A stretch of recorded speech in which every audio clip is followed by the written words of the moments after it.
کہ امام کے گھر میں زبردستی تھی کہ میرے گھر میں کوئی آدمی وقت نماز ترک نماز نہیں کر سکتا. جب باقی نمازیں تو کوئی مسئلہ نہیں تھی, فجر کی نماز کے لیے جو اٹھنا پڑتا تھا. پرانا زمانہ ہے, اتنا وہ گیزر اور ہیٹنگ اور یہ سب انتظام بھی نہیں. جنہوں نے مشہد کی سردیاں دیکھی ان کو پتا, اور جنہوں نے مشہد کی گرمیوں میں دیکھا ہے کہ کتنے جلدی فجر کا وقت آ جاتا, کہ ابھی تو سوئے بھی نہیں کہ جاگ گئے. کہتی ہے وہ جو نیند چھوڑ کے اٹھنا پڑتا ہے اور اس حالت میں یہ وضو کر کے نماز پڑھنا پڑتی ہے. میں دل میں سوچتی تھی یا اللہ, مامون کے محل میں کتنا اچھا تھی, اپنی مرضی سوتی تھی, اپنی مرضی اٹھتی, اللہ سے دعا مانگتی تھی, میری دعا قبول ہو گئی. اور پھر یہ ہے کہ مجھے امام نے آزاد کر دیا اور میں گھر سے نکلا.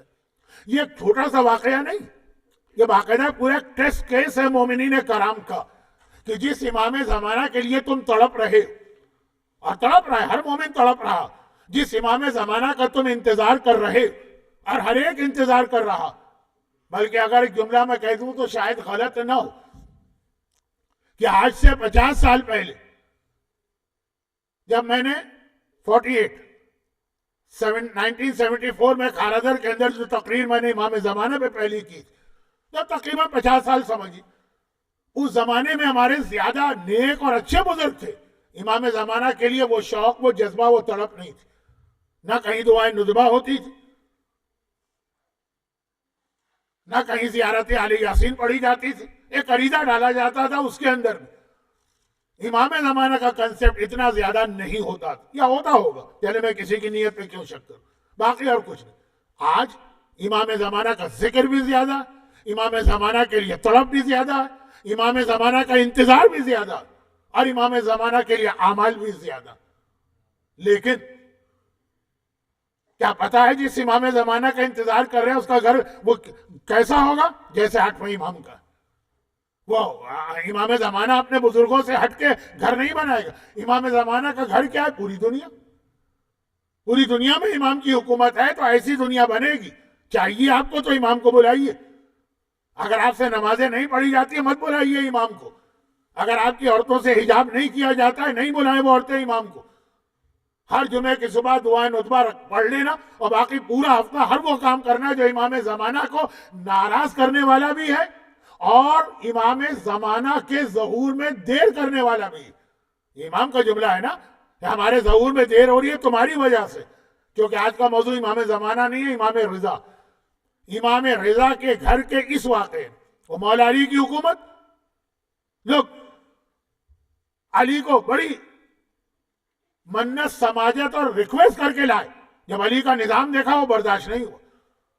مامون امام 8ویں امام کو بڑی ریکویسٹ کر کے لایا, لیکن جب امام کا سسٹم دیکھا ایک مومنہ سے برداشت نہ ہوا, تو وہ تو پھر بھی دشمن امام ہے, اور یہی امام زمانہ کے ساتھ ہوگا. تو 8ویں امام نے امام زمانہ کے لیے بہت زیادہ تیاری کرائی. یہ لفظ تو میں نہیں کہتا کہ سب سے زیادہ, لیکن بہت زیادہ. اور یہ بھی آپ ذہن میں رکھیے گا کہ دشمن 7ویں امام تک خود اس اپنے زمانے کے امام کے دشمن تھے. 8ویں امام سے دشمنوں کو فکر ہو گئی امام زمانہ کی. 8ویں کا مطلب یہ ہے کہ وہ بہت قریب آ گئے. پیغمبر کی حدیث ہر مسلمان کو یاد, خصوصاً حکمرانوں کو, اور ہر ایک کو پتا ہے کہ امام آ کے ظلم کا خاتمہ کریں, اور ہر ایک کو پتا ہے کہ ہم ظالم. ان الانسان علی نفسہ بصیرہ ولو القی معاذیرہ. ہر انسان اپنے آپ کو جانتا ہے. یہ دوسری بات ہے پبلک کے سامنے ایکسکیوز کرے. حکمرانوں کو پتا ہے کہ ہم ظالم, ہمارا خاتمہ ہوگا. پیغمبر کی بات پہ یقین ہے. اور اب جب 8ویں امام آئے, او ہوئی تو 8 تک بات پہنچ گئی. اب 8ویں امام زمانہ کو روکنے کی فکر ہے, اسی لیے بیٹیوں کی شادیاں کی جا رہی ہیں کہ چلو کچھ اور نہ صحیح تو جو بیٹا پیدا ہوگا, جو امام زمانہ ہوگا, وہ ہمارا ہی ہوگا. ان کے ذہن میں بھی وہی خیال ہے جو آج بہت سے مومنین کے, بہت سے کیا 95% مومنین کے ذہن میں کیا خیال کہ جب امام زمانہ آئیں گے پوری دنیا کو ان کے گناہوں پہ سزا دیں گے, ہم کو چھوڑ دیں گے, ہم تو امام والے. بہت سارے مومنین کا مولا علی کے بارے میں بھی یہی خیال. قیامت کے دن حساب کتاب کس کے ذمہ ہے؟ علی کی. مولا علی باقی سارے ظالموں کو اور جو اللہ کے خلاف تھے ان کو سزا دیں گے. ہم آئیں گے کہیں گے اچھا چپکے سے چلے جاؤ تم تو ہمارے شیعہ. اچھا چپکے سے بھی نہیں, باقاعدہ ہاتھ پکڑ کے لے جائیں گے. وہ جو ہمارے ذہن میں کرپشن والا ایک تصور ہے نا کہ ہم کچھ کر لیں جو کہ علی والے ہیں تو وہ ہمیں کوئی سزا نہیں دیں گے. اس دنیا میں سزا دی جہاں اپنے دشمنوں تک کو چھوڑ دیا. تو یہی تصور مامون اور ہارون کا تھا جو مومن کے دماغ میں آ گیا. ہارون مامون کے دماغ میں کیا تھا؟ اپنی بیٹیاں دیے جاؤ, انہی میں سے تو کسی سے امام پیدا ہوگا, امام زمانہ, وہ جو کہ ہمارا ہوگا, وہ ہر ایک کو سزا دے گا. نانا کو کیا سزا دے گا؟ اور ہم تو ساری سزا ہی نانا کو دیتے ہیں. خیر یہ صرف لکھنؤ والے شاید سمجھے, باقی لوگ نہیں سمجھیں گے. تو خلاصہ یہ کہ ہم تو اس کے نانا ہوں گے, وہ ہمیں تو چھوڑ دے گا. یہ جو مس کنسپٹ تھا کہ نہیں اصول ہوگا, شریعت ہوگی, یہ 8ویں امام نے تیاری شروع کی. اور یہاں پر ہمارے سامنے دو بہت اہم حدیثیں آئیں. ایک حدیث آئی, نہیں دونوں کو حدیث کہیے. ہمارے ہاں حدیث کی تعریف یہ جو امام کہیں وہ بھی حدیث ہے, یہ قول, اور جو امام کریں فعل امام وہ بھی حدیث ہے, اور تقریر امام. امام زمانہ کے حوالے سے یہ کنسپٹ یہ 8ویں امام نے دیا. پوری دنیا کے شیعوں کا ایک رواج رہا, انڈیا اور پاکستان میں پہلے نہیں تھا, وہاں بھی ہو گیا. اور وہ یہ کہ جب امام کا نام آتا تو سر پہ ہاتھ رکھ کے سر جھکاتے ہیں. ہمارے ہاں سر جھکانے کا رواج رہا, سر پہ ہاتھ نہیں رکھتے تھے. اب ہمارے ہاں بھی یہ سلسلہ شروع ہوا. یہ سلسلہ آیا کہاں سے؟ یہ کوئی بزرگوں کا قائم کیا ہوا طریقہ ہے یا کسی امام نے یہ بتایا؟ 8ویں نے بتایا. 8ویں سے پہلے کسی امام نے نہیں بتایا. 8ویں نے پہلی مرتبہ ذکر کیا بار بار امام زمانہ کا, اور جب کبھی ذکر کرتے ہیں سر پہ ہاتھ رکھ کے سر کو جھکاتے ہیں. کیا یہ ایک میسج؟ مولا علی کی ایک حدیث سنیے. مولا علی سے کسی نے سوال کیا تھا نماز کے بارے میں کہ مولا یہ جو آپ نماز میں صفوں کا سروے کرتے ہیں اور دیکھتے ہیں کہ لوگ کیسے نماز پڑھ رہے ہیں. اچھا واجب نماز تو علی خود پڑھا رہے ہیں, لیکن امام تو جس طرح سے سامنے دیکھتا ہے اسی طرح پیچھے. لیکن سنت نماز تو امام نہیں پڑھاتا نا, دیکھ رہے ہیں. تو بار بار کہتے ہیں جب رکوع کرو تو اپنی گردن کو جتنا آگے کھینچ کے رکھ سکتے ہو آگے کھینچ کے رکھو. واجبات میں نہیں ہے لیکن مستحبات میں ہے. جیسے امام کے نام پہ سر جھکانا واجب تو نہیں ہے لیکن سنت ہے. تو امام فرماتے ہیں رکوع اس طرح کرو کہ تمہاری کمر بالکل سیدھی ہو. وہ بھی امام ہی کا جملہ, اتنی سیدھی ہو کہ اگر پانی کا قطرہ تمہاری کمر پہ ڈالے تو وہ پھسلنے نہ پائے, ٹھہرا رہے. جن کے لیے ممکن ہے. اب ہم جیسے لوگوں کے لیے جن کا پیٹ اتنا زیادہ ہے ممکن ہی نہیں, اس چکر میں کہیں رکوع نہ چھوٹ جائے. لیکن جس کے لیے ممکن, اور گردن کو آگے کھینچ کے رکھو. پوچھا گیا مولا یہ گردن کھینچنے کا حکم کیوں؟ یہ مولا علی کی حدیث سے 8ویں امام کی حدیث پہ آ کے امام زمانہ پر آتا ہوں. موضوع نہیں بدل رہا ہوں, ایک ہی چیز چل رہی. کہا یہ تمہاری طرف سے اللہ کے لیے ایک میسج ہوتا ہے, باڈی لینگویج والا میسج. کیا ہے؟ خدا دیکھیں پرانے زمانے میں جب کسی کو شہید کیا جاتا تھا نا, معاویہ نے کتوں کو شہید کیا حجر ابن عدی جیسے, تو اس وقت جلاد کہتا ہے گردن کو آگے کھینچو تاکہ تلوار چلانے میں آسانی رہے. کہا یہ پیغام ہے تمہارا اللہ کے لیے. کیا ہے؟ خدا میں نے اپنی گردن کو اتنا آگے کھینچ لیا کہ گفٹ کر دیا تیری بارگاہ میں, آج میری گردن کٹتی ہے تو کٹ جائے. ہر نماز میں یہ میسج جانا چاہیے. ہم کہتے ہیں ہاں بالکل, یا اللہ گردن کٹتی ہے کٹ جائے لیکن ہم حجاب نہیں کریں گے, وہ زیادہ مشکل چیز ہے. گردن کیا چیز ہے؟ دوسری لے آئیں گے جا کے بازار سے مثلا, یہی تو جواب ہوگا. میوزک کیا مشکل ہے؟ گردن کٹنا کوئی مشکل نہیں. اسپیئر پارٹ تو ملتے ہیں نا آج کل, اور آج کل تو واقعا کاسمیٹک سرجری اتنی ترقی کر گئی ہے کہ ہر چیز کے اسپیئر پارٹ موجود ہے. خیر تو خلاصہ یہ ہے کہ مولا نے کہا یہ میسج ہے ہر نماز میں تمہاری طرف سے. 8واں امام اب اسی میسج کو امام زمانہ سے ملا رہا کہ سر پہ ہاتھ رکھ کے سر جھکاؤ کہ مولا آپ جب آئیں گے میری گردن تو ابھی سے آپ کی خدمت میں حاضر, یہ تحفہ تو ابھی سے لے لیا, یعنی آپ کے نام پہ میں مرنے کو تیار. لیکن وہی بات میں نے کہی کہ مرنے کو تیار ہو, جو باقی واجبات و حرام ہے اس سے بچنے کو تیار نہیں. یہ 8ویں امام نے بتایا, مولا علی نے بتایا اللہ کے لیے مومن ہر وقت مرنے کو تیار ہے, دن میں 5 بار. وہ تو 5 نمازیں رکعتیں کتنی بنیں گی؟ ہر رکعت میں ایک رکوع ہوتا، سنت نمازیں ملا لے تو رکعتیں، وہ تو بہت لمبی بات ہو جائے گی، لیکن آپ میرا مقصد سمجھ رہے ہیں۔ اور یہ امام زمانہ کے حوالے سے 8ویں امام نے ہم کو ٹریننگ دی کہ ہر وقت اپنی گردن امام کی خدمت میں دینے کو تیار ہو جاؤ، اور اس کا مطلب یہی ہوتا کہ میکسیمم قربانی آپ کے لیے دینے کو تیار ہے، تو یہ منیمم قربانیاں کیا اہمیت رکھتی؟ یہ 8ویں امام نے اپنے عمل سے دکھایا، ہمیں نہیں بتایا کہ اس طرح سے سر پہ ہاتھ رکھ کے سر جھکاؤ۔ جب کبھی ذکر ہوتا ہے امام زمانہ کا تو 8واں امام خود ہی عمل کرتا۔ اور حدیث، اب یہ تو ہوا حدیث کی ایک قسم، امام کا عمل۔ اب آئیے حدیث کی دوسری قسم، امام کا قول۔ یہ بھی مولا علی کی حدیث سے ربط دے کے امام زمانہ تک جا رہا، اور وہ یہ ہے کہ 8ویں امام کی ایک بہت اہم حدیث ہمارے پاس، ہر حدیث اہم ہے لیکن ہمارے کرنٹ سچویشن۔ اچھا، پہلے تو ایک بات یہ عرض کر دوں کہ میں نے تقریر آج جہاں سے شروع کی تھی وہ یہ تھا کہ لقب ہے رضا اور وہ لقب ہے مرتضی، دونوں کا مطلب ہے ان کو اللہ کی رضا مل گئی، اور ہر مومن سے یہ کہا گیا تمہیں ہر کام اللہ کی خوشنودی اور رضا کے لیے کرنا۔ لیکن یہ پتہ کیسے چلے کہ اللہ کی رضا کیا؟ یہ کہاں سے پتہ چلتا؟ یہ ذہن میں رکھیے گا میرا سوال، میں اس کی ڈیٹیل میں نہیں جا رہا ہوں، لیکن جو میں حدیثیں پڑھوں گا تو خود ہی سمجھ میں آ جائے گا۔ اللہ کی رضا کہاں سے پتہ چلے گی؟ جی، نماز میں اللہ کی رضا ہے، لیکن کبھی نماز قضا کرنا واجب ہے۔ اب اللہ کی رضا نماز میں نہیں، اللہ کی رضا نماز چھوڑنے پہ۔ روزے میں اللہ کی رضا ہے نا، لیکن جو آدمی مثلا بیمار ہو یا سفر میں ہو، اب روزہ رکھنے میں اللہ کی ناراضگی ہے، روزہ نہ رکھنے میں اللہ کی رضا۔ تو اللہ کی رضا کیا؟ نماز، روزہ، حج، زکوٰۃ، خمس، جہاد؟ نہیں، اللہ کی رضا یہ ساری چیزیں نہیں ہیں۔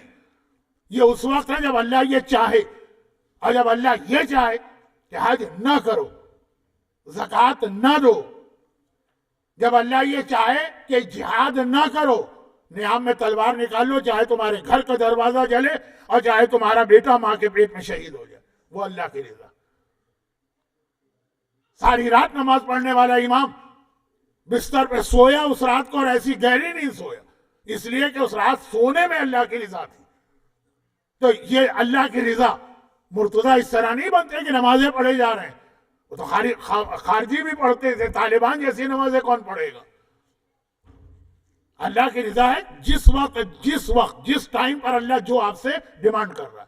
یہ کہاں سے معلوم ہوتا ہے کہ اللہ کی اس وقت کیا ڈیمانڈ ہے؟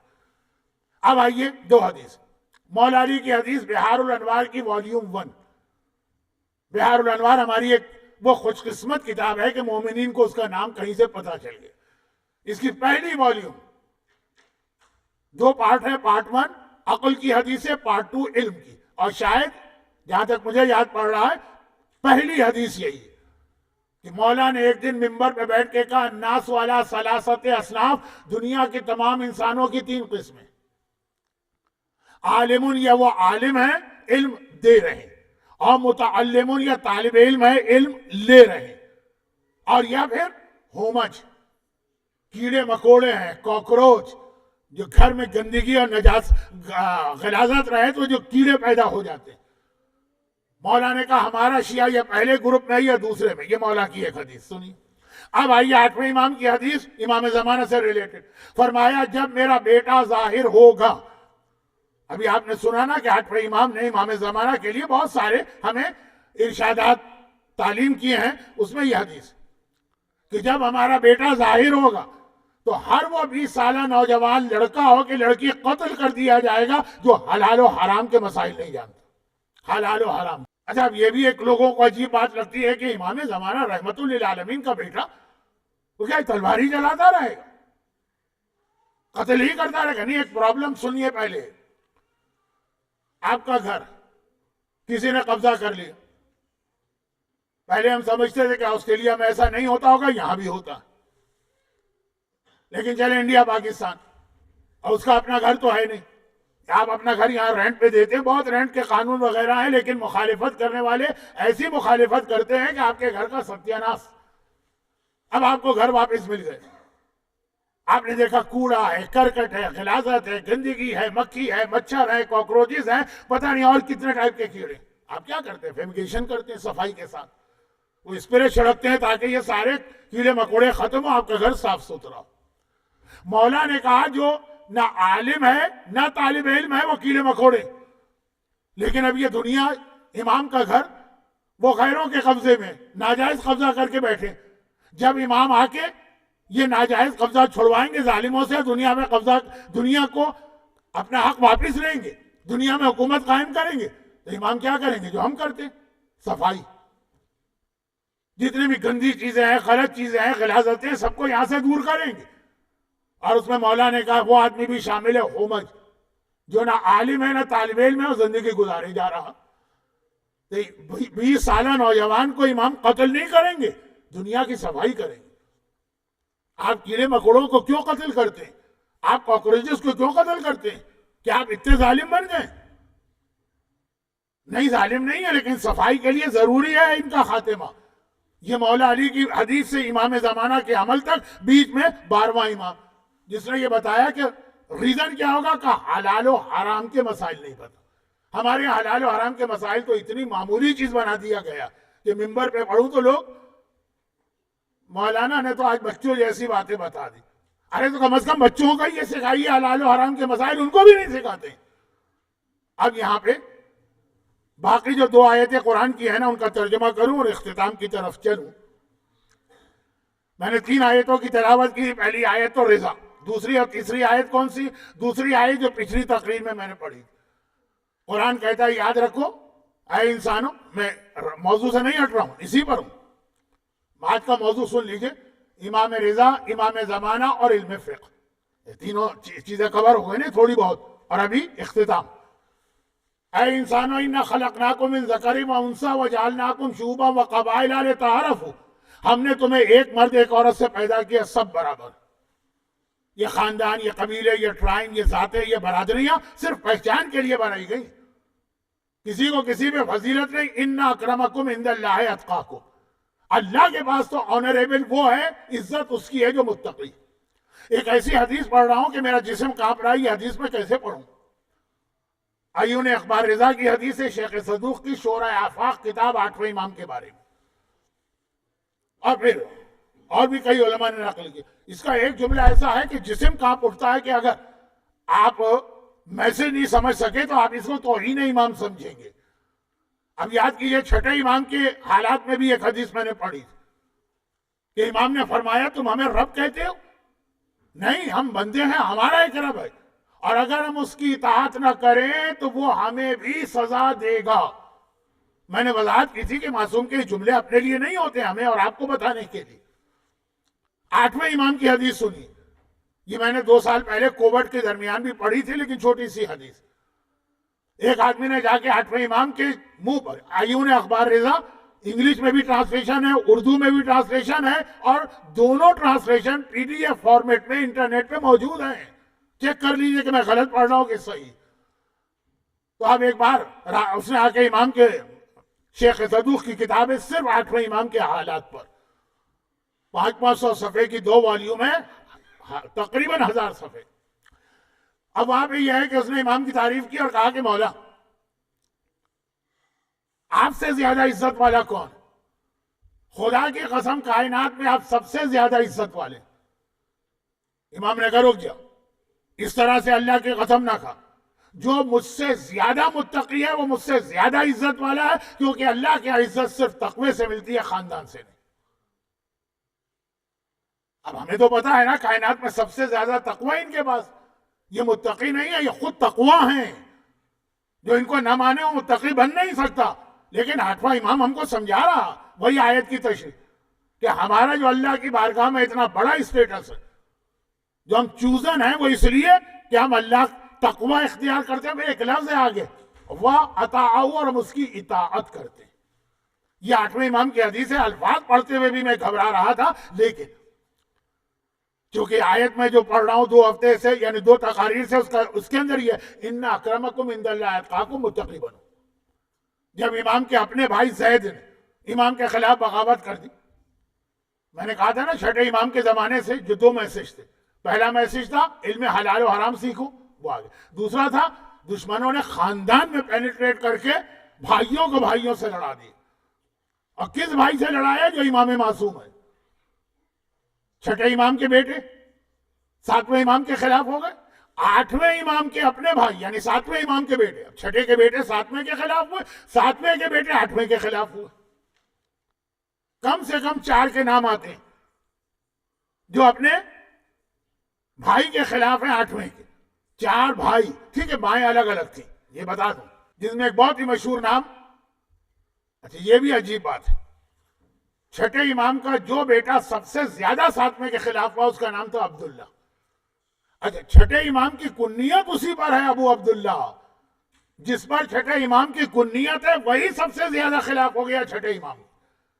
7ویں امام کی کنیت ہے، کئی کنیتیں، ابو الحسن بھی ہے، ابو ابراہیم، جو بیٹا ابراہیم ہے جس کی وجہ سے وہ 8ویں کے خلاف ہو گیا، میں مانتا ہی نہیں ہوں آپ کو امام۔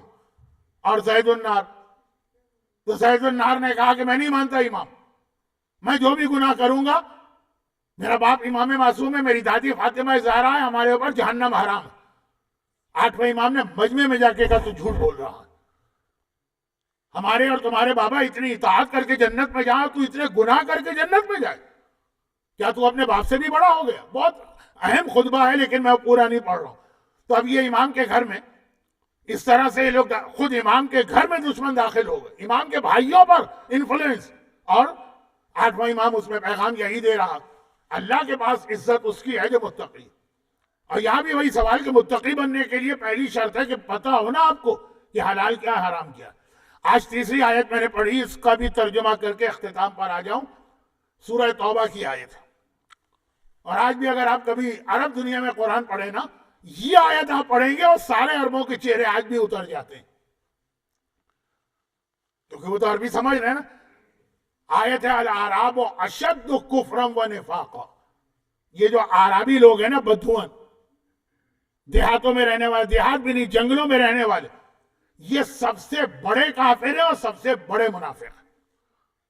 ایک تو ہوتا ہے کافر، ایک ہے اشد کفرن، شدید ترین کافر، سپرلیٹو ڈگری، ایک ہوتا ہے منافق، ایک ہوتا ہے اشد نفاقا، سب سے بڑا یہ منافق ہے۔ بہت تشریح ہے، اس کی طرف نہیں جاتا ہوں۔ اب یہ حدیث یا چھٹے کی ہے یا 8ویں کی،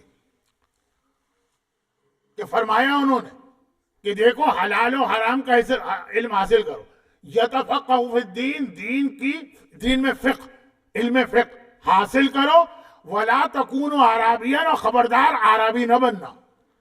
جس کے پاس یہ حلال و حرام کا علم نہیں ہوتا ہے وہ عربی بنتا ہے، اور عربی وہ ہے جو سب سے بڑا کافر ہے، سب سے بڑا منافق۔ قرآن کے 2 اصول آ گئے، جو متقی ہے وہ اللہ کے پاس آنریبل ہے، جو عربی ہے یعنی حلال و حرام نہیں جانتا وہ سب سے بڑا منافق۔ اسی لیے چھٹے امام نے بھی ساری زندگی کا علم حلال و حرام، اور 8ویں نے بھی یہی کہا۔ 8ویں نے تو اتنا زیادہ اس کو پروموٹ کیا کہ پہلے وہ حدیث آ گئی 20 سال کا نوجوان قتل ہو جائے گا، اور دوسری طرف اتنی حدیثیں بتائی علم حلال و حرام کی کہ پوری ایک کتاب بن گئی فقہ الرضا۔ اگرچہ یہ 8ویں امام کی اپنی کتاب نہیں ہے، لیکن اس میں وہ حدیثیں ہیں 8ویں امام کی، فقہ الرضا ایک کتاب ہے پوری ہمارے یہاں، اور اسی حوالے سے باقی چیزیں بیان کرنے کا موقع نہیں ہے۔ حلال و حرام کا علم نہیں آتا تو آدمی اپنے آپ کو خود مصیبت میں پھنساتا۔ میں بہت چھوٹی سی 2-3 مثالیں جلدی جلدی دے دوں، بہت جلدی، تو مختصر کر کے بھی 1 گھنٹہ تو ہو گیا، 1 گھنٹہ اور 2 منٹ، بہت ہی جلدی۔ دیکھیے اسلام کے بہت سارے واجبات ایسے ہیں یا حرام ایسے ہیں کہ جس پر ہم عمل اس لیے نہیں کرتے، حرام پہ عمل کا مطلب ہے حرام چھوڑ دینا، یہ وہ مشکل ہوتے ہیں، زحمت ہوتی ہے، اس میں کوئی قربانی دینا پڑتی ہے۔ جیسے نماز ہے، اب وضو کرو اور اپنی مصروفیات چھوڑو، جا کے رکوع سجدہ کرو اور 1-8 دفعہ ہو، اسی لیے کتنے لوگ ہیں جو روزے پھر بھی رکھ لیتے ہیں، سال میں 1 بار ہے نا نماز، زحمت ہے، خمس نہیں دیتے ہیں۔ ہاں بھائی اس میں $100 پہ $20 اور $1000 پہ $200 اور $10,000 پہ $2000 اور $1,00,000 پہ $20,000، ہارٹ فیل نہ ہو جائے مومن کا۔ سمجھ میں تھوڑا سمجھ میں آتا ہے۔ بہت سے لوگ حج پہ نہیں جاتے ہیں واجب ہونے کے بعد بھی، آج ایک زحمت والی عبادت تو ہے، اتنا ہی ثواب ہے، لیکن ثواب تو بعد میں ملے گا نا، ابھی کی بات سمجھ. گانا نہیں چھوٹتا ہے اس لیے کہ عادت ہو گئی ہے، مزہ آتا ہے، لطف آتا ہے. عورتوں کی بے حجابی مثلا، یہ سارے وہ چیزیں جس میں تھوڑی قربانی دینا پڑتی ہے. اس میں اگر کوئی مومن عمل نہ کرے تو اس کو کوئی گریس نہیں ہے، مارک نہیں ہے، اس کے لیے کوئی رعایت نہیں ہے، لیکن بات سمجھ میں آتی ہے کہ زحمت ہے، کون ایسی قربانی دے. کچھ ایسے احکامات دین، کچھ نہیں کرنا ہے. ہمارے لکھنؤ میں عورتوں کا ایک محاورہ ہوتا ہے، زبان کو کہتی ہے للو. صرف للو چلانا ہے اور آپ حرام سے نکل کے حلال میں آ جاتے ہیں، آپ مصیبت سے نکل کے راحت میں آتے ہیں صرف للو چلا کے. قرآن ایک جگہ کہتا ہے نا، سورہ عنکبوت کی دوسری آیت سورہ عنکبوت جو آپ شب قدر میں پڑھتے ہیں، کہ کیا تم نے ایمان کو اتنا آسان سمجھ لیا ہے کہ خالی زبان سے کہو گے تو چل جائے گا؟ زبانی دعوے نہیں چلتے، لیکن کچھ احکامات دین خالی آپ کو زبان ہلانا ہے. پھر بھی اس کے لیے لوگ تیار نہیں اور اپنے آپ کو بڑے بڑے گناہ کبیرہ میں ڈالتے ہیں. مثال نمبر 1، لاسٹ مثال کو ملا دوں. آج کل ہمارے یہاں یہ بہت مشہور ہو گیا، اور ویسٹ کے اندر جو سیکنڈ جنریشن آئے گی تو اور زیادہ یہ خطرناک مسئلہ بنے گا. تھرڈ جنریشن میں تو لوڈیا ڈوب جائے گی. اور وہ کیا ہے کہ ہماری بچیاں تیار نہیں ہوتی ہیں کہ اگر ان کو غلط شوہر ملا، ظالم شوہر ملا، کوئی ناپسندیدہ شوہر ملا، تب بھی ان کو یہ بتایا جائے کہ تم طلاق نہیں لے سکتی ہو. نکاح ہوتا ہے لڑکی کی مرضی سے، اور طلاق ہوتی ہے لڑکے کی مرضی سے. تھرڈ جنریشن کی بچی آپ کی یہاں نہیں مانیں گی، جو یہیں پلی پڑھی، یہیں کا اسکول، یہیں کا کالج، یہیں ان کا مائنڈ سیٹ. تو اب وہ جو ہے اس سے بچنے کے لیے ایک راستہ ہے اسلام میں، اور وہ یہ ہے کہ اگر شادی کے موقع پہ لڑکی کو وکالت دے دی جائے تو یہ پرابلم سالو ہے. لیکن وکالت دی جائے، حق طلاق نہیں دے سکتے. حق طلاق دیں گے تو گویا کچھ کیا ہی نہیں آپ نے ایگریمنٹ. وہ اسی طرح سے پابند ہے اپنے شوہر کی جس طرح اس کے بغیر تھی. اچھا، دونوں میں فرق کتنا؟ صرف للو کا فرق. بھائی بجائے یہ کہنے کہ میں تمہیں حق طلاق دیتا ہوں، میں تمہیں وکیل بناتا ہوں، صرف اتنا کہنا ہے. اور سمجھنا ہے کہ وکیل بنانے کا مطلب کیا ہے تو بہت جلدی سمجھ میں آ جائے گا. صرف اتنا، کوئی نماز کی طرح زحمت نہیں، وضو کی طرح، روزے کی طرح زحمت نہیں، حج کی طرح کوئی تکلیف نہیں، خمس کی طرح کوئی 1,00,000 پہ $20,000 کا خرچہ نہیں، کچھ نہیں کرنا. بیٹھے بیٹھے صرف ایک جملہ اس کو سمجھا دینا، اور معلوم ہوا کہ اس کو پورا حق مل گیا. اور بعد میں جب کیا ہے حالات سے خوش نہ ہو تو وہ الگ ہو سکتی ہے، طلاق بالکل ویلڈ ہوگی. اور اگر حق کی طلاق دے دیا اور اس نے اپنے طلاق لے لی، وہ طلاق ویلڈ نہیں ہے، وہ پہلے شوہر کی بیوی ہے، دوسرا نکاح حرام ہے، دوسرا نکاح کیا تو بغیر نکاح کے دوسرے شوہر کے پاس رہ رہی ہے. جو بچے ہیں وہ سب گڑبڑ. اور اتنے بڑے مسئلے میں حل کیا ہے؟ صرف زبان ہلانا. یہ بھی تیار نہیں. اس کی وجہ کیا ہے؟ وہی کہ حلال و حرام کا مسئلہ نہیں پتا، اپنے آپ کو جان بوجھ کے اتنے بڑے گناہ کبیرہ میں مبتلا کر رہے ہیں. گناہ کبیرہ، ایک شادی شدہ عورت کو آپ دوسرے شخص کی ساتھ زندگی گزارنے کے پر مجبور کریں یا بھیج دیں. اتنی سی بات. نمبر 2، شوہر مر گیا، شرن اس کی بیوہ اگر اس کے بچے نابالغ ہیں، جس کو اسلام کا مائنر کہتے ہیں. تو ہر جگہ کے لاء میں مائنر ہوتا ہے 18 یا 16، 18 ہی ہے زیادہ، اور ایک اسلام میں مائنر، اس کے بچے مائنر. ان کی ماں کو اپنے شوہر کے $1 خرچ کرنے کے اختیار نہیں بچوں ہی پر. ماں سے زیادہ بچوں کا ہمدرد کون ہے؟ اور کون سے رشتہ دار کو دیں گے؟ بچوں کے چچا کو دیں گے، سب کھا کے بیٹھ جائے گا. بچوں کو پھپھی کو دیں گے اور سب اڑا کے بیٹھ جائے گی. ماں ہی ہے جو وہ بھی خرچ کرے گی، خود بھی کہیں سے لائے گی اور بچوں کے لائے گی. لیکن شرن اس کا اختیار نہیں، وہ حرام ہے، بہت بڑا گناہ ہے کبیرہ. اب وقت کم رہ گیا، میں تو پتہ نہیں شاید کچھ اور باتوں میں الجھ گیا. گناہ کبیرہ ہے یہ، اتنا بڑا مسئلہ. حل کیا ہے؟ صرف للو کو ہلانا ہے گھر میں بیٹھ کر 1 منٹ. اور یہ ساری چیزیں اس عورت کو اختیار. شوہر اگر اپنی بیوی سے اپنی زندگی میں کہہ دے کہ اگر مجھے کچھ ہو جائے تو میرے بچوں کی تم وصی ہو یا نگران ہو یا گارجین ہو، میں تمہیں مقرر کرتا ہوں، صرف اتنا سا کہہ دے. اور سوچ سمجھ کے کہے کہ اس کا مطلب یہ کہ میں سارے اختیار اس کو دے رہا ہوں. جو ہمارے ہاں معاشرے میں ویسے ہی انڈرسٹوڈ سمجھے جاتے ہیں، شوہر مرا تو بیوہ ہی تو پالے گی اپنے یتیم بچوں کو. اتنا سا کہنا، یہ بھی اگر آپ نے نہیں کہا تو اس ماں کے لیے اپنے بچوں کی اسکول فیس دینا بھی حرام ہے، کون سے اسکول میں داخل کرائے یہ بھی حرام ہے، کس گھر میں رکھے، یہ اتنے اس میں حرام نکلتے ہیں.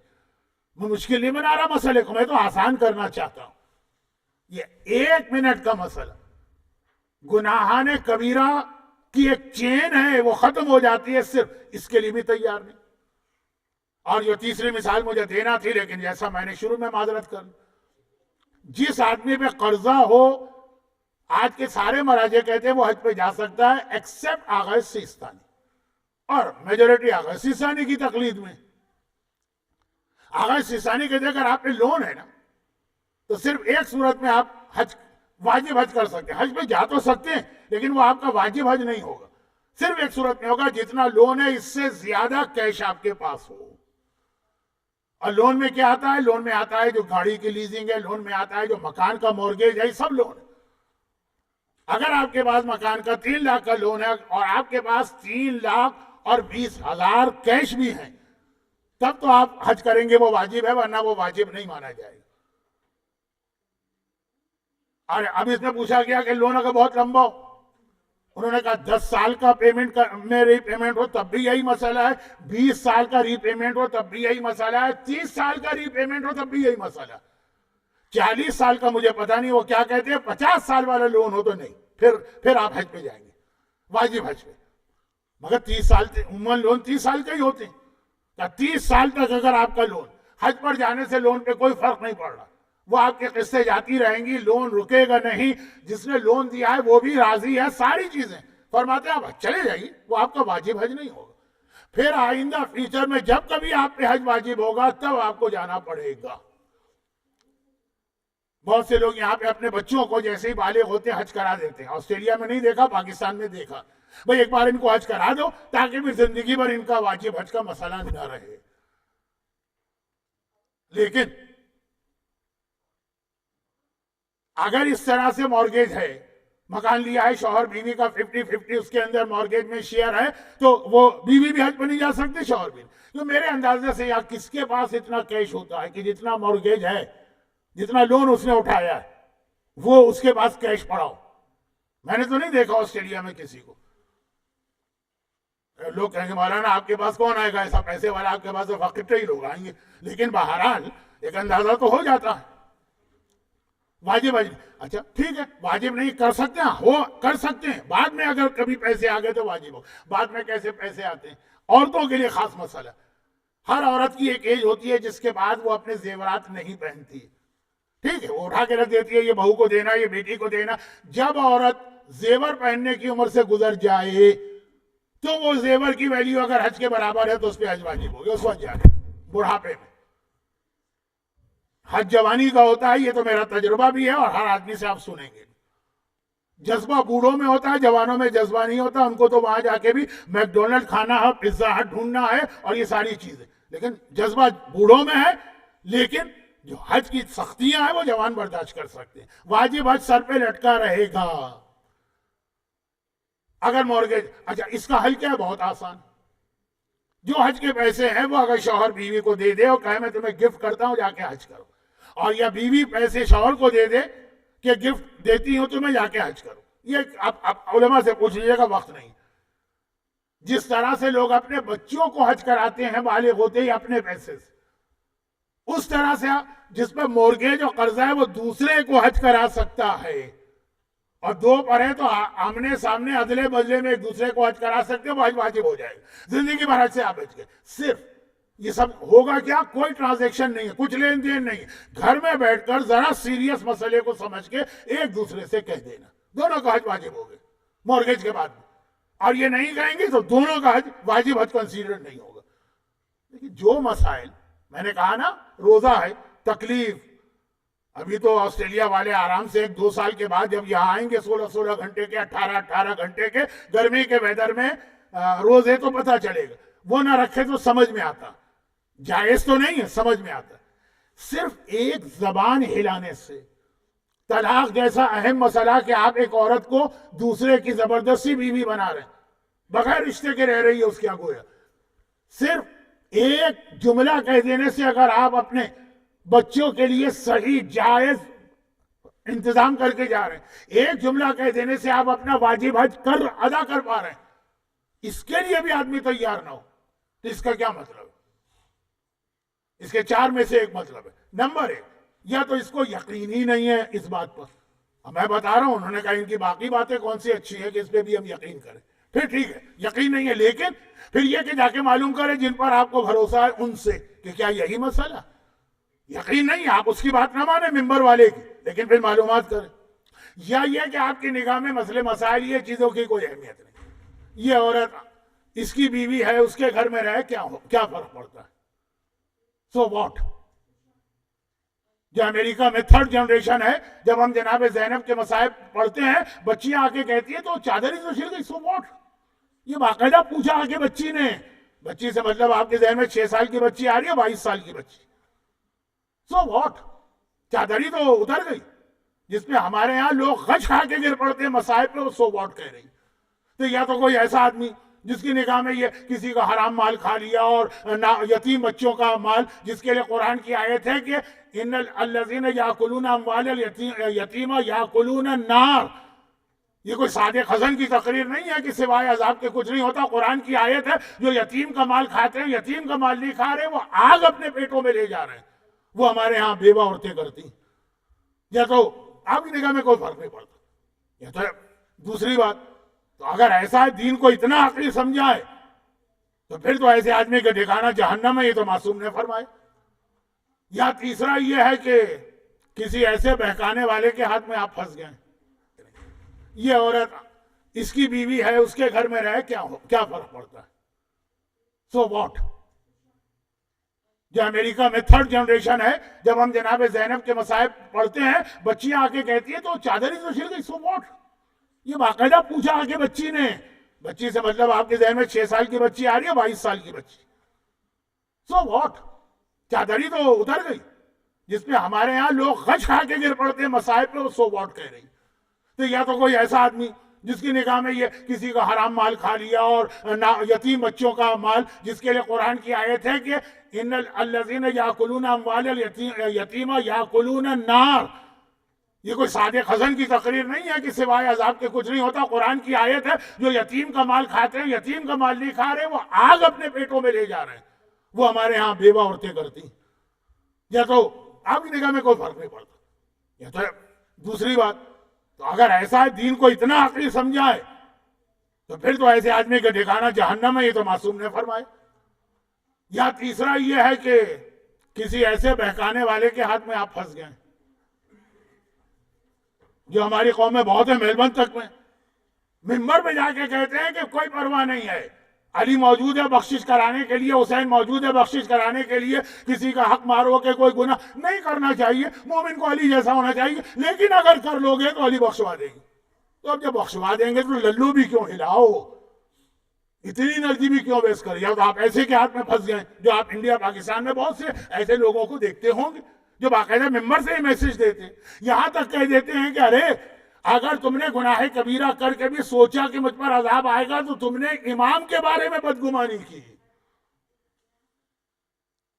یا تو آپ ایسے کے ہاتھ میں پھنس گئے جو کہتے ہیں بڑے سے بڑا گناہ کرو, امام سب کو بخشوا کے لے جائیں گے بغیر کسی سزا کے. علی کا محب جنت میں جائے گا, اس میں شک کیا. حسین کا عزادار بخشا جائے گا, اس میں شک کیا. مگر جو گناہ کیے, اچھا اس وقت یہ سمجھ میں آتا ہے جب کوئی ہمارا حق کھا کے بیٹھ جائے, ہمارے مکان پہ قبضہ کر کے بیٹھ گیا, ہم نے محنت سے بنایا, کسی نے کہا بھائی وہ بھی تو مومن ہے, ہم نے کہا بھاڑ میں جائے وہ مومن, ہمارے مکان پہ قبضہ. اس وقت کچھ یاد نہیں آتا, جو بھاڑ میں نہیں جائے گا, یہ کراچی کا محاورہ ہے. بھاڑ وہ کہتے ہیں جس میں چنے کو بھونا جاتا, باقی جگہ محاورہ ہے جہنم میں جائے. نہیں, اس وقت یاد نہیں آتا آپ جہنم میں بھیج رہے ہیں اپنے مومن بھائی کو کیونکہ آپ کا حق دبا کے بیٹھ گیا. تب بھول گئے امام کی شفاعت بھی اور عزاداری بھی اور مولا علی کی محبت. نہیں بتایا ہم بخشوائیں گے, ہم بخشوائیں گے, ہم کس لیے, لیکن گناہ کی کچھ نہ کچھ سزا برداشت کرنا.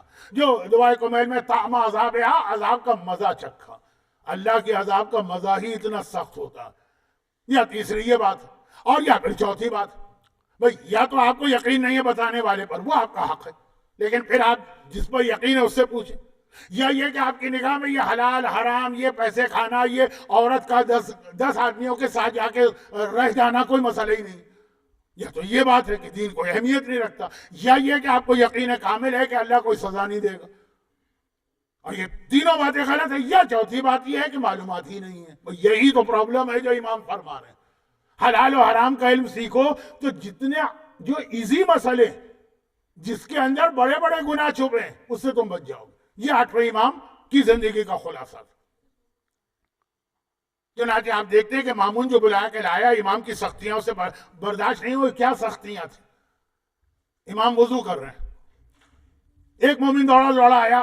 پرانے زمانے کا وضو ہے نا جس میں یہ نل ول تو تھے نہیں، لوٹے میں پانی ہوتا ہے اٹھا کے چلو میں لیتے. وہ آیا، مولا مولا میں پانی ڈال دوں. امام نے کہا خبردار اس پانی کو ہاتھ نہ لگانا. کیوں مولا؟ میں نجیس ہوں کہ کیا ہوں؟ کہا نہیں، میں اس وقت وضو کے لیے پانی لے رہا ہوں. ہاں یوں ہی ہاتھ منہ دھو رہا ہوتا اور تم میری ہیلپ کرتے الگ بات. یہ وضو اللہ کی عبادت، اور قرآن کہتا ہے من کان یرجو لقاء ربہ فلیعمل عملا صالحا ولا یشرک بعبادت ربک احدا. رب کی عبادت میں کسی کو شریک نہ کرو. وضو رب کی عبادت ہے، میں اس میں کسی کی شرکت برداشت نہیں کروں گا. اور پھر جب مامون کے محل میں گئے دیکھا وہ وضو کر رہا اور اس کا غلام پانی ڈال رہا، امام نے فوراً ٹوک دی. کہا یہ کیا کر رہے؟ یہی آیت تلاوت کی، شریک نہ ہو. میں ایک مثال پہ ایک واقعہ بیان کر کے ختم کر رہا ہوں. یہی واقعہ، یہ سختی تھی جو امام حلال و حرام کے مسائل کی خلاف ورزی دیکھتے ہیں وہی ٹوک دیتے ہیں. ہم ایک عام مومن کو نہیں ٹوک پاتے، وہ 2 باتیں ہم کو سنا دے گا، کچھ اور نہ صحیح تو کل ایک ٹویٹ بھیج دے گا ہمارے خلاف. یہ آج کل سوشل میڈیا ہے نا، ایسا بے لگام گھوڑا بن گیا ہے جو بھاگتا چلا جا رہا ہے، جس کو چاہے آپ اس کے نیچے ڈال کے رون دے. اور وہاں امام مامون رشید جیسے اس وقت کے دنیا کے سب سے بڑے حکمران کو ٹوک رہے ہیں. دنیا کا اسلامی اس وقت ملک سب سے بڑا تھا. یہ برداشت نہیں ہو رہا. اس مومنہ سے نماز برداشت نہیں ہو رہی، یہ مامون سے یہ برداشت نہیں ہو رہا ہے کہ میرے غلام کے سامنے مجھے ٹوک دیا. بڑے دربار میں بھی ٹوکا جب سید پکڑ کے لایا گیا اور امام نے کہا ہاتھ اس کا نہیں کٹے گا، ہاتھ تیرا کٹے گا. وہ واقعات مشہور ہیں زندگی بھر. اور پھر کہتے رہے کہ یہ والا عمل ہے حلال و حرام سیکھنا جو تمہارے کام آئے گا جب امام زمانہ آئے. اور اسی موقع پر یہ جملہ بھی عرض کر دوں کہ آج کی رات جو ابھی گزر گئی ہمارے 8ویں امام کی ولادت کی رات. اور 8واں امام، اس کا نام، لقب، کنیت، دادا سے اس کے حالات کی مشابہت، امام زمانہ کے لیے تیاری، ساری چیزیں میں نے بتا دی. تو بس 2 جملے آخری، یعنی اب تقریر ختم ہو گئی. اب سلام عقیدت پیش کرنا ہے جس کو اللہ نے وسیلہ بنایا 8ویں امام کے اس دنیا میں لانے کا، اور وہ ہیں نجمہ خاتون. جناب نجمہ خاتون کے حوالے سے یہ 2 باتیں، 2 الگ الگ روایتیں ہمارے یہاں. اور یہ بھی ایک ظلم ہوا اہل بیت کے گھرانے پر کہ ان کی ماؤں کے حالات ہمارے سامنے یا لانے نہیں دیے گئے یا ساتھ میں جھوٹی روایت بنا کے اس کو شک میں ڈال دیا گیا. لیکن اتنا ہے کہ نجمہ خاتون 7ویں امام کی وہ بیوی جن کے حوالے سے ہمیں ایک واقعہ وہ یاد آ جاتا ہے کہ جب جناب شہربانو کی امام حسین سے شادی سے پہلے شہزادی فاطمہ آئی تھی. ایک واقعہ وہ یاد آ جاتا ہے جب 12ویں امام کی والدہ یعنی نرجس خاتون کی شادی سے پہلے شہزادی فاطمہ آئی تھی. لیکن یہاں پہ اس اعتبار سے اور زیادہ اہم واقعہ بنتا کہ 7ویں امام کی ماں، جن کا تذکرہ پچھلی تقریر میں آیا، 6ٹھے امام کی بیوہ ام حمیدہ، خواب میں رسول خدا کو دیکھتی. پیغمبر کا رتبہ تو بہرحال سب سے بلند ہے سوائے اللہ کے، بعد از خدا بزرگ توئی، قصہ مختصر. کبھی زیارت نہیں کی تھی، وہ تو 6ٹھے امام کی بیوی ہیں. رسول خدا کو تو 150 سال گزر گئے ہیں، خواب میں دیکھتے ہیں. اب کیا حالت ہوگی؟ ایک عام مومنہ چھوڑے، امام کی بیوی بھی ہو، رسول خدا کا خواب میں آنا. اور کہا میں اس لیے خواب میں آیا ہوں کہ عنقریب تیرے گھر میں ایک کنیز آئے گی، وہ پاک و پاکیزہ ہوگی، اس کا خیال رکھنا، وہ میرے اس بیٹے کی ماں بننے والی جو دنیا اور آخرت کا سردار ہوگا۔ لفظ ہے سلطان، اسی لیے بعض اوقات زیارت میں بھی 8ویں امام کے لیے لفظ سلطان ہم استعمال کرتے ہیں، یہ رسول کا جملہ ہے، وہ دنیا اور آخرت کا سلطان ہوگا۔ اور یہ خواب سے آنکھ کھلی اور اگلے ہی دن نجمہ خاتون کنیز کی شکل میں یہاں پہنچ گئی۔ وہ کنیز تھی نہیں، جیسے شہر بانو کنیز تھی نہیں، ایک طریقہ اختیار کیا گیا، جیسے نرجس خاتون روم کی شہزادی، وہ ایران کی شہزادی، یہ ملک غرب کی شہزادی، یعنی یا مراکش یا اسپین یا مارسیلس کے ایک علاقے کی کنیز کی شکل میں یہاں پہ آئی، کیونکہ پیغمبر پہلے سے ہی پیغام دے چکے تھے۔ ام حبیبہ 7ویں کی ماں، ہر ماں کو اپنے بیٹے کی شادی کی فکر ہوتی ہے، اور کہا وہ بیٹا جو خود امام ہو، بلا کے کہا بیٹا یہ میرے پاس ایک تحفہ آیا ہے، یہ تحفہ میں تجھے عطا کرتی ہوں۔ اور جناب نجمہ خاتون 7ویں امام کو عطا کی گئی، اور پھر خود نجمہ خاتون کہتی ہیں کہ ولادت سے ایک دن پہلے یعنی 10 ذی القعدہ کو میں نے خواب میں دیکھا، ایک غیبی آواز آ رہی ہے کہ تیرے یہاں جو بیٹا پیدا ہونے والا ہے اس کا خاص خیال کرنا، یہ رسول خدا کا جانشین ہے اور آنے والے امام کا جد یعنی دادا۔ اور پھر 11 تاریخ آ گئی ذی القعدہ کی، 8ویں امام دنیا میں آئے اور آتے ہی اپنے بزرگوں کی سنت پہ عمل کیا، وہ سنت بزرگان جس کا ہم مذاق اڑاتے ہیں، یعنی دنیا میں آتے ہی سجدے میں گر پڑے۔ پہلا عمل ہر امام معصوم کا سجدہ ہوتا، اور اللہ کی کبریائی کا اعلان کیا اور اپنے جد کی رسالت اور مولا علی کی ولایت کا۔ اور جیسے ہی 7ویں امام کو پتا چلا کہ میری بیوی کے یہاں ایک سے زیادہ بیویاں تھیں، 37 اولادیں ہیں 7ویں کی، کہ میری اس بیوی کے یہاں یہ بیٹا پیدا ہوا ہے، 7ویں نے کہا اس کا نام بدلو اور اس کا نام رکھو طاہرہ، ایسی پاک و پاکیزہ جو آیت تطہیر سے لفظ نکلا۔ طاہرہ یا فاطمہ زہرا کا لقب ہے، یا ان کا لقب بنا، خدیجہ طاہرہ کا لقب تو پہلے سے چلا آ رہا۔ تو جناب نجمہ خاتون کے کئی نام ہیں جو عرب میں ایک عام طریقہ تھا، نجمہ، خیزران، سکن، عروہ، تکتم اور آخر میں طاہرہ۔ ان کے گھر میں یہ بچہ آیا جس نے ایک وہ جملہ کہا جس کی وجہ سے وہ امام ضامن کہلاتے ہیں، جو میری زیارت کرے گا میں ضمانت لیتا ہوں کہ اس وقت اس کے پاس آؤں گا جب منکر و نکیر سوال کریں گے، اور اس وقت اس کے پاس آؤں گا جب قیامت میں نامہ اعمال دیا جا رہا۔ نامہ اعمال کھول کر تفصیل بات کی چیز، پہلے ہی مرحلے پہ ڈیسیشن ہے کہ سیدھے ہاتھ میں آ رہا ہے کہ الٹے ہاتھ میں۔ سیدھے کا مطلب ہی ہے کہ جنت، اور میں اس وقت اس کے پاس آؤں گا جب بال سے زیادہ باریک، تلوار کی دھار سے زیادہ تیز اور آگ سے زیادہ گرم پل پر سے گزر رہا ہو۔ یہی 3 تو بہت مشکل ترین مرحلے۔ امام نے ضمانت لی کہ میں ضامن ہوں، چنانچہ پھر وہ امام ضامن کہلائے، وہ آج اس دنیا میں آئے نجمہ خاتون کے ذریعے سے۔ خدا بندہ اس امام ضامن کا واسطہ جو امام نے ضمانت لی، ہمیں اس قابل بنا دے کہ ہم امام کی ضمانت میں شامل ہو سکیں۔ دنیا اور آخرت کے ہر مشکل مرحلے میں ہمیں اپنے 8ویں امام اور ان کے معصوم بزرگوں اور اولادوں کی شفاعت اور مدد نصیب فرما۔ خدا بندہ جو مومنین اور مومنات آج کی اس مجلس میں آج کی اس محفل میں موجود ہیں، ان کی تمام شرعی حاجتوں کو پورا فرما، ان کو، ان کے گھروں کو، ان کے گھر والوں کو، ان کی اولادوں کو ہر مصیبت و پریشانی سے محفوظ فرما، بلکہ دنیا بھر میں جہاں جہاں علی کے چاہنے والے اور حسین کے عزادار ہیں انہیں دشمنان اہل بیت کے ہر شر سے محفوظ فرما۔ خدا بندہ ہمارے تمام مرحومین، خاص طور پر حاضرین جشن کے تمام مرحومین، اور جن مرحومین کے لیے فاتحہ آیات جن کو بانی محفل کی جانب سے جو نام ہے، ان سب کو اعلی علیین میں 8ویں امام ہی کے جوار سے ملحق فرما۔ ہمارے بیماروں کو شفاء کاملہ عطا فرما۔ خدا بندہ جس کے دسترخوان رزق سے دنیا کی ہر مخلوق استفادہ کرتی ہے، واقعات ہیں، یہ چڑیاں آتی ہیں، جانور آتے ہیں، ہرنی آتی ہے، خدا بندہ صاحبان ایمان کو رزق کی ہر پریشانی سے محفوظ فرما، اور جو اصل جشن کا لطف اور مزہ ہوتا وہ یہی ہے کہ حکمران قیدیوں کو آزاد کیا کرتے ہیں.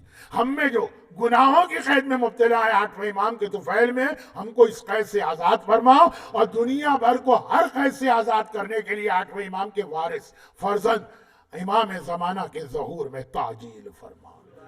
ربنا تقبل منا انک انت السمیع العلیم. ایک سورہ